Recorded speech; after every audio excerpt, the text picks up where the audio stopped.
Alors, on est en Genèse chapitre 32, et Céline m'a déjà posé la question, comment va Jacob? Y a-t-il eu une semaine difficile? Pauvre Jacob. La vie est stressante. Pauvre Jacob. Ouais. Pendant que vous cherchez Genèse chapitre 32, j'aimerais vous poser une couple de questions. Questions à réflexion. Est-ce que on essaie d'aider Dieu?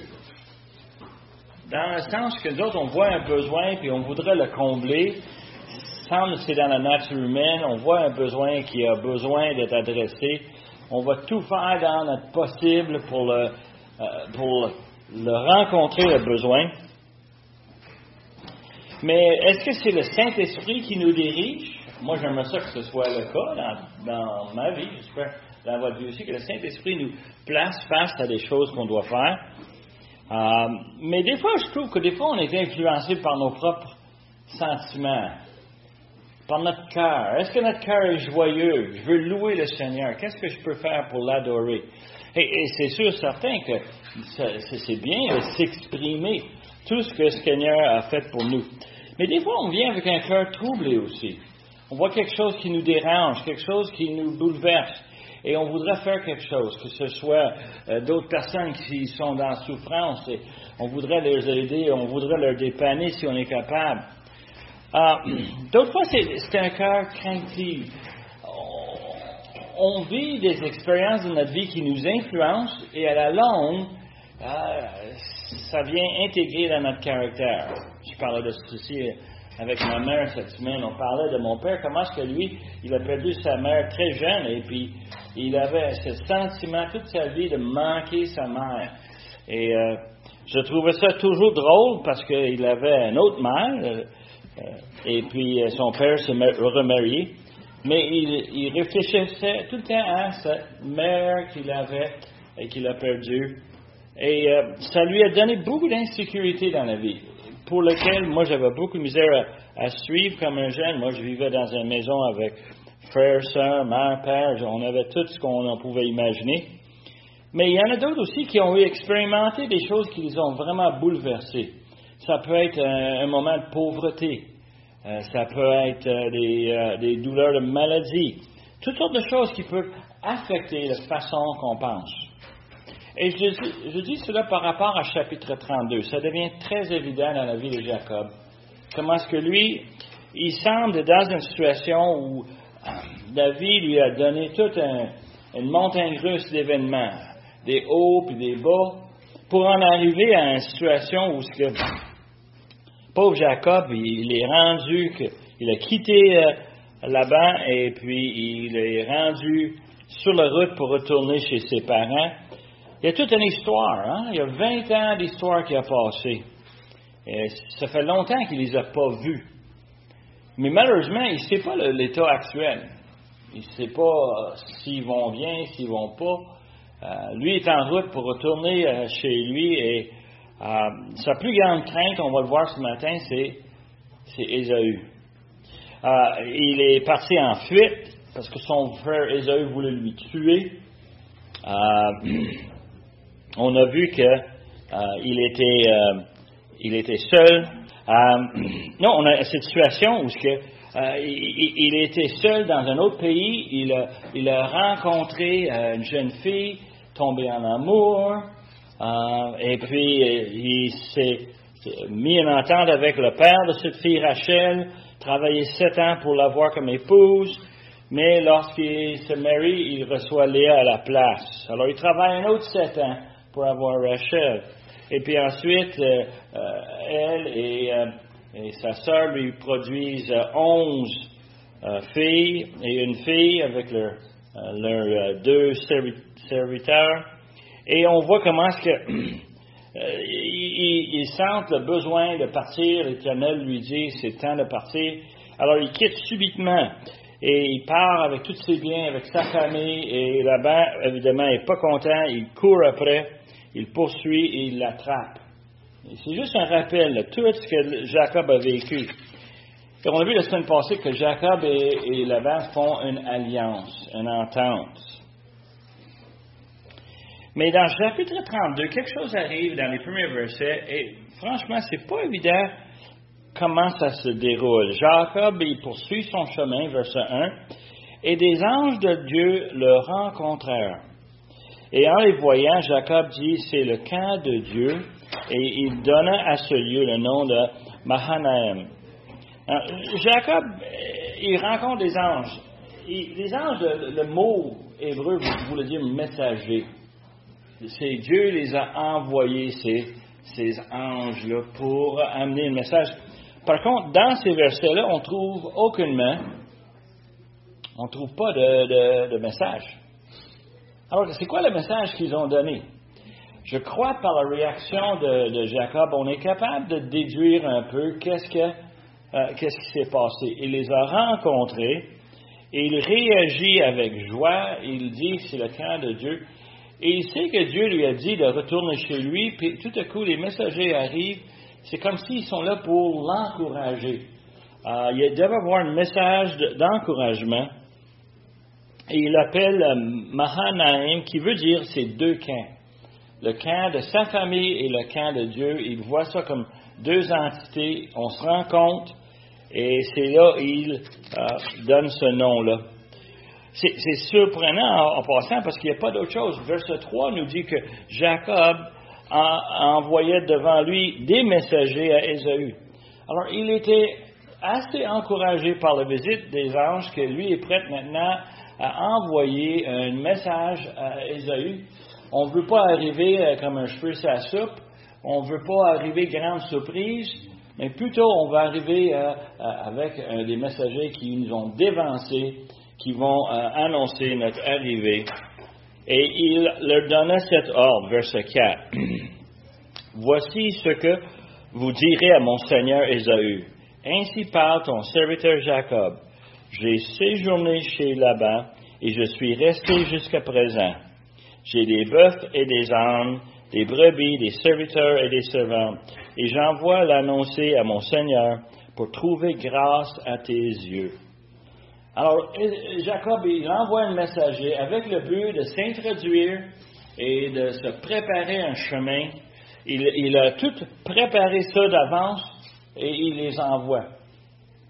Il me semble que c'est beaucoup, dans un sens, c'est civil, c'est respectueux. La dernière fois qu'il a vu son frère, c'était pas une rencontre très respectueuse. Son frère voulait le tuer. C'était un moment de conflit, de chicane. Et maintenant, il semble qu'après 20 ans, il a encore cette pensée dans sa tête que son frère, probablement, il l'haït encore. Probablement, je dois adoucir la situation. Il envoie les messagers. Et verset 6, les messagers reviennent à Jacob et ils disent, nous sommes allés vers ton frère Ésaü et il marche à ta rencontre avec 400 hommes. Verset 7, Jacob fut très effrayé. C'est quoi ça? En québécois? Hein? Il a chienne, il a peur, il panique. Jacob est encore avec ses pensées de son frère, il a 20 ans, qui voulait le tuer, puis là, il s'en vient avec 400 hommes. Wow! Il annonce qu'il arrive avec toute sa famille, avec tous ses servants, serviteurs. Il est tout excité pour annoncer qu'on arrive en gang. Et qu'est-ce qui arrive? Ésaü s'en vient le rencontrer, mais avec sa gang à lui. Et ça va faire tout un conflit. Ça, c'est la pensée de Jacob. Il s'attend tout à ça et il panique. Il fut très effrayé et saisi d'angoisse.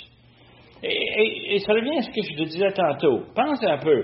Il a vécu 20 ans avec toutes sortes de pensées, toutes sortes d'expériences passées et toutes sortes de problèmes. Et à chaque fois, Jacob semble avoir une méthode, comment il peut s'arranger avec ça.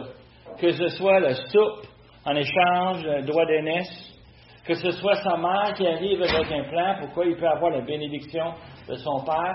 Ils ont tout le temps une façon. Ils savent très bien que Dieu l'a annoncé à sa naissance, que le plus vieux va servir le plus jeune. Il sait tout ça, mais là, on va le mettre en action. C'est nous autres qui va le faire. Et ça finit que Jacob est parti en fuite, tout seul.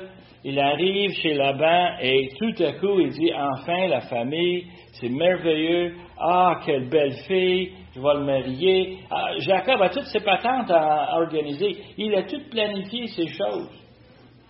Et la question que j'avais initialement, est-ce qu'on s'identifie avec Jacob? Est-ce qu'on peut sentir que Jacob est un peu comme nous, ou nous sommes un peu comme Jacob? On a une idée, on voit un besoin, on va l'adresser, on va faire ce qu'on pense. Mais est-ce que c'est ça que Dieu veut? Est-ce qu'on est vraiment prêt? Et là, Jacob, il est face à son frère qui s'en vient avec 400 hommes. Wow! Et Jacob est vraiment effrayé, il a peur, et il partage en deux camps les gens qui étaient avec lui, les brebis et les bœufs et les chameaux. Et il dit, si Ésaü vient contre l'un des camps et le bat, le camp qui resterait pourrait se sauver. Encore Jacob patente. Il patente des affaires. Il dit, tiens, la moitié de ma gang, on va le mettre dans une place, et l'autre moitié, on va le mettre ailleurs. Puis s'ils viennent, ils vont attaquer un, puis l'autre va se survivre.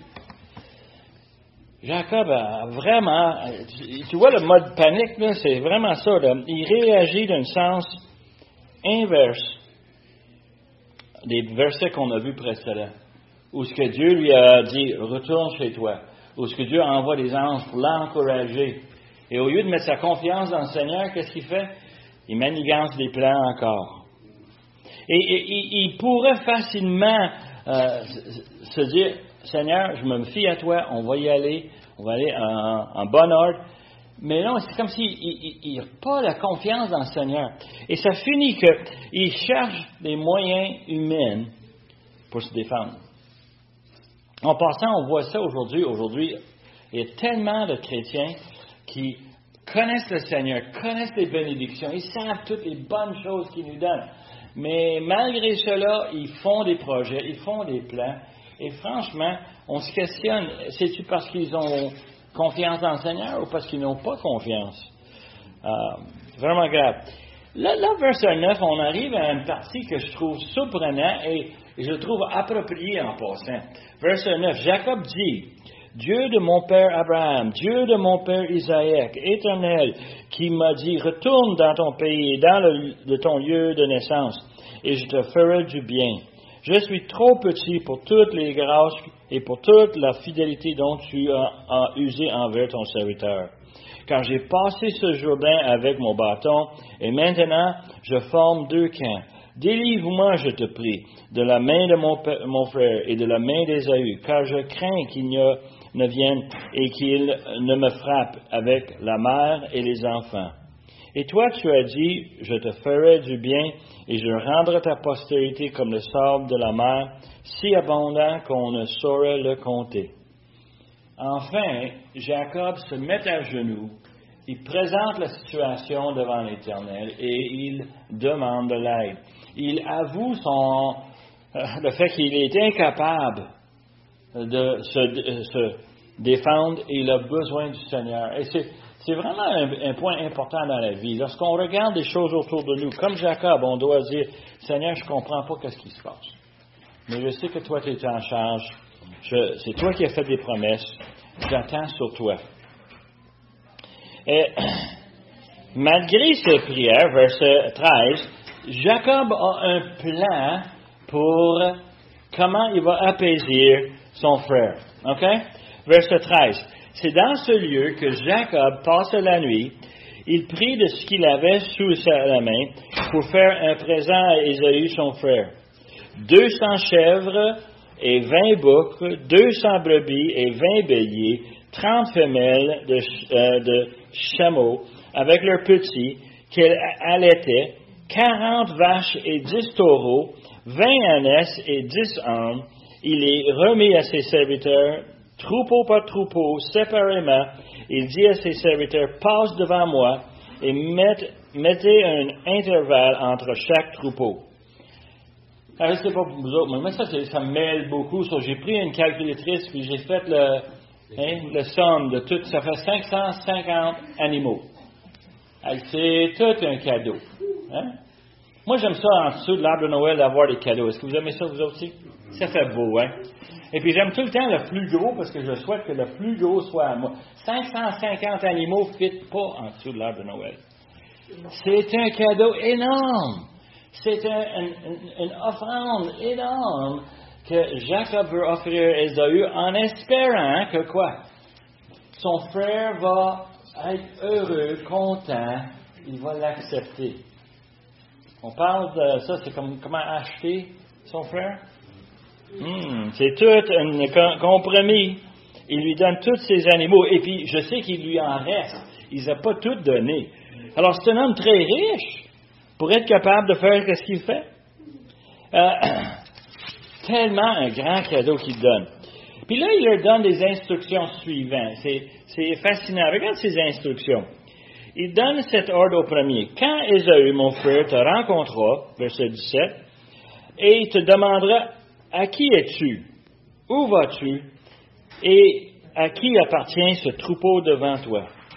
Tu répondras à ton serviteur Jacob, c'est un présent envoyé à mon Seigneur Ésaü. Et voici, il vient lui-même derrière nous. Il donna le même ordre au second et au troisième, et à tous ceux qui suivaient les troupeaux. C'est ainsi que vous parlerez à mon Seigneur Ésaü, quand vous le rencontrez. Vous direz, voici ton serviteur Jacob, viens aussi derrière nous. Car il se disait, je l'apaiserai par ce présent qui va devant moi. Ensuite, je le verrai en face et peut-être m'accueillerait-il favorablement. Le présent passe devant lui et il restait cette nuit dans le camp. Il se levait la même nuit, prit ses 2 femmes, ses 2 servantes, ses 11 enfants et passait le gué de Jabbok, et il prit leur fit passer le torrent, et le fit passer à tous ceux qui lui appartenaient. Alors, Jacob donne les instructions, il divise les troupeaux en 3 groupes, et il les envoie avec les serviteurs. Chaque serviteur a les messages à livrer, et il part, il s'en va, et là, il arrive à un ruisseau qui s'appelle le Jabbok. C'est à l'est de Jourdain. C'est un ruisseau qui coule vers le Jourdain et vers la mer Morte. Et il arrive à cette place-là en s'en allant vers le Séhir. Séhir, c'est une ville au sud de la mer Morte où Ésaü s'est installé. Alors, il s'en va vers Ésaü, il arrive à ce petit ruisseau, il traverse tout ça, et il envoie sa famille complètement au bord, mais lui, il ne traverse pas. Lui, il reste tout seul. Verset 24. Jacob demeura seul. Alors, un homme lutta avec lui jusqu'au lever de l'aurore. Je trouvais ça quand même spécial. Il est tout seul, et tout à coup, il n'est plus tout seul. Et l'homme avec qui il est en train de se battre. C'est-tu son frère? C'est qui, ça? Qui est arrivé? C'est de la noirceur, on ne sait pas, c'est pas identifié. Il n'y a pas rien pour nous dire. Et là, on lit l'histoire, verset 25. Il faut que tu penses un peu. On est en train de lire l'histoire qu'Abraham a donnée aux enfants d'Israël dans le désert. Et il est en train de leur expliquer comment Jacob est arrivé dans la terre promise. Hein? Alors, il voit cette situation. Il dit, voyant qu'il ne pouvait le vaincre, il lutta avec lui jusqu'au lever de l'aurore. Voyant qu'il ne pouvait le vaincre, cet homme le frappa à l'emboîture de la hanche, et l'emboîture de la hanche de Jacob se démit pendant qu'il luttait avec lui. Il disait, laisse-moi aller, car l'aurore se lève. Et Jacob répondit, je ne te laisserai point aller, que tu m'aies béni. Il dit, quel est ton nom? Et il répondit, Jacob. Et il dit encore, ton nom ne sera plus Jacob, mais tu seras appelé Israël, car tu as lutté avec Dieu et avec des hommes, et tu as été vainqueur. Jacob interrogea en disant, fais-moi, je te prie, connaître ton nom. Et il répondit, « Pourquoi demandes-tu mon nom? » Et il la bénit là. Jacob appela ce lieu le nom de Péniel, car c'est, dit-il, « J'ai vu Dieu face à face, et mon âme a été sauvée. » Le soleil se levait lorsqu'il passait à Péniel, et Jacob boitait de la hanche. C'est pourquoi, jusqu'à ce jour, les enfants d'Israël ne mangent point le tendon qui est à l'emboîture de l'anche, car Dieu frappe Jacob à l'emboîture de la hanche au tendon. Moi, j'ai beaucoup de misère avec cette partie du passage. Dans le sens que, pourquoi Jacob a décidé de rester tout seul? La première réaction, c'est qu'il a fait passer tous ses troupeaux, tout le cadeau qui s'en va à Ésaü, tous ses troupeaux à lui, ensuite toute sa famille, et il reste tout seul. C'est parce qu'il a peur? On sait qu'il a peur. On sait qu'il craint son frère. Il ne sait pas quoi s'attendre. Et il va essayer de l'apaiser, mais ça se peut qu'il soit encore fâché après 20 ans. Hein? Peut-être qu'il va lui enlever la vie. Peut-être c'est pour ça qu'il est resté tout seul. D'autres places, j'ai lu des situations que c'est peut-être parce qu'il avait besoin de temps de réfléchir comment il va réagir face à Ésaü. Peut-être c'est le temps où il voulait passer du temps tranquille avec le Seigneur, en méditation. C'est pas ça qui est arrivé, hein? Il n'y avait pas de temps tranquille. Il était en train de se lutter avec un homme inconnu. Et il va lui lutter toute la nuit, dans la noirceur. Et on n'aura aucune idée de qui c'est. On sait très bien que Jacob va battre jusqu'à la fin, il va lui tenir jusqu'au point, il va se faire blesser à l'anche. Hein? Et Jacob lui tient jusqu'à temps qu'il lui donne une bénédiction. Il cherche une bénédiction. Il me semble que tu luttes avec quelqu'un, c'est pas une bénédiction que tu veux avoir. Hein? C'est la victoire que tu veux avoir. Là, et on voit cette situation. Comment est-ce qu'on peut voir Jacob face à ça? Au moins que Jacob commence à être conscient de quelque chose. Et il l'avoue, n'est-ce pas? Il appelle la place Péniel parce que quoi? Il vient pour rencontrer Dieu. Et pour lui, c'était une place très spéciale où il l'a vu face à face. Il est un homme à laquelle il est capable de bénir Jacob. So, Jacob met beaucoup de pression sur cet homme pour lui donner justement cette bénédiction. Alors, c'est fascinant de le voir et on se pose la question, c'est-tu parce que Jacob avait besoin de battre Dieu? Hein? Est-ce qu'on fait ça des fois? On est là puis on est en train de dire, viens là, Seigneur, on va s'y prendre, OK? Moi, je trouve ça illogique. Le Créateur du monde, de l'univers, notre Créateur, et on pense qu'on peut le battre.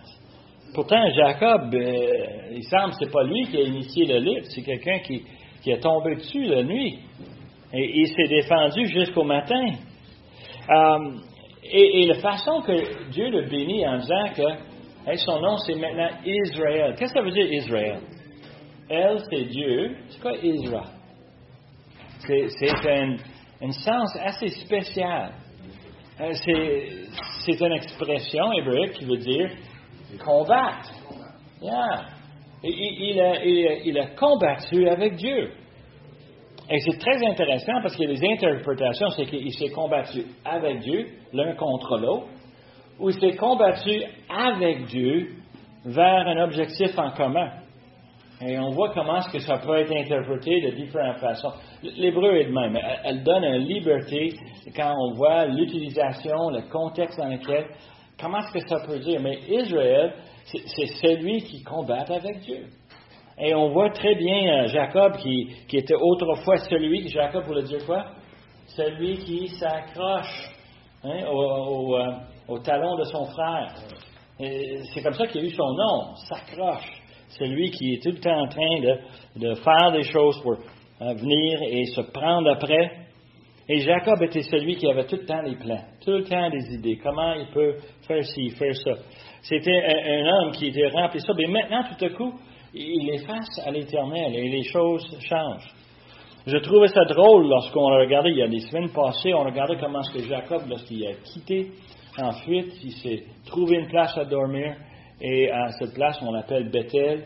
Et c'est là où il a rencontré Dieu qui montait et descendait, les anges montaient et descendaient l'escalier. Et Dieu était en haut, et comment est-ce que Dieu s'est prononcé, comment est-ce qu'il va le défendre, comment est-ce qu'il va le protéger. Et moi, je trouvais que la vie de Jacob, c'était une vie très tourmentée, mais de l'autre côté, il y avait des fois misère à se mettre à confiance dans le Seigneur. Puis maintenant, dans cette situation, ben, c'est complètement différent.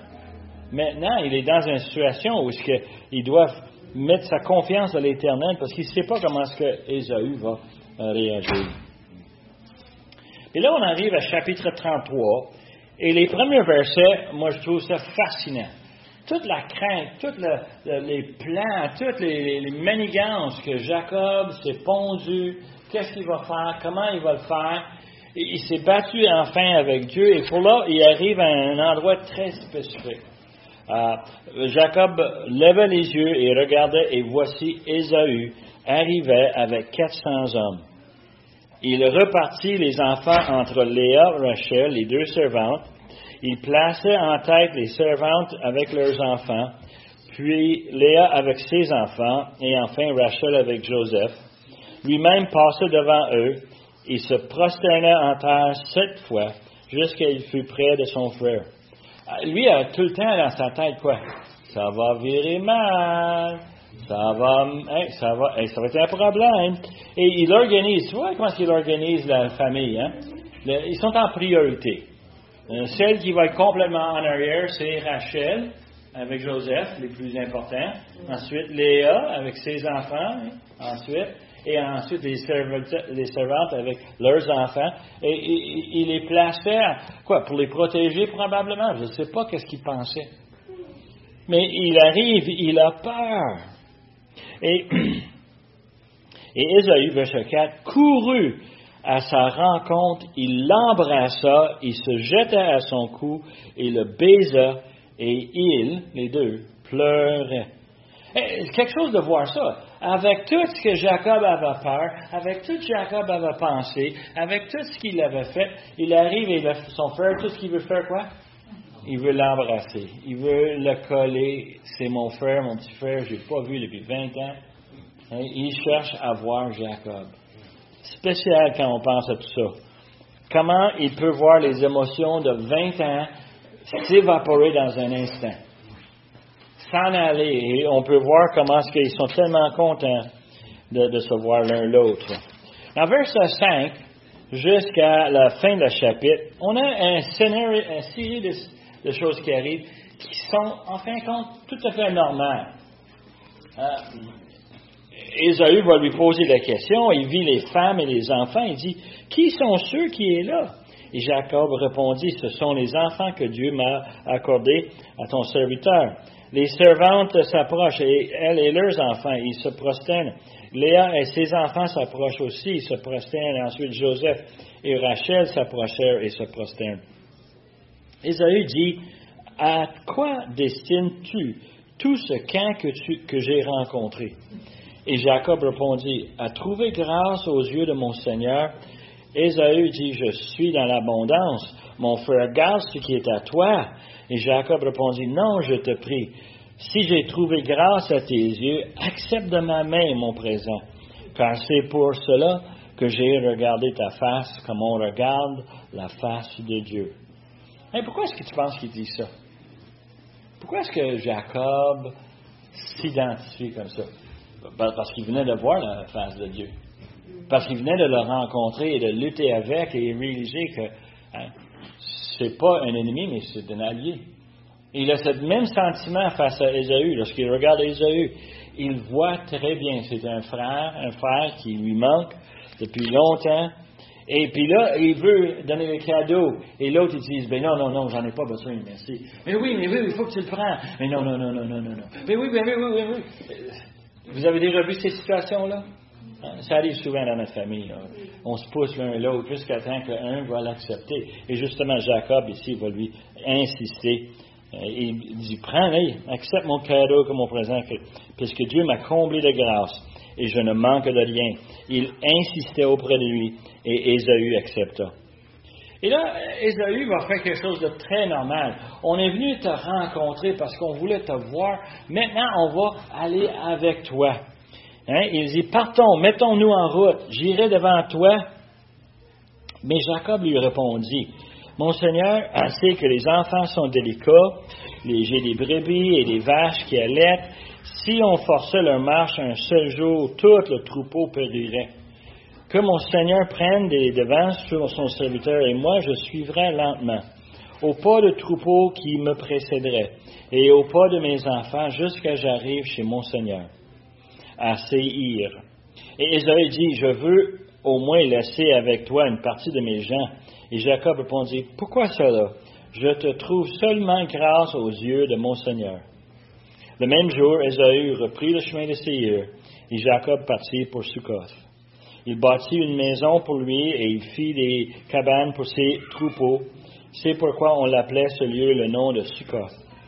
À son retour à Padam Aram, Jacob arriva heureusement à la ville de Sichem dans le pays de Canaan.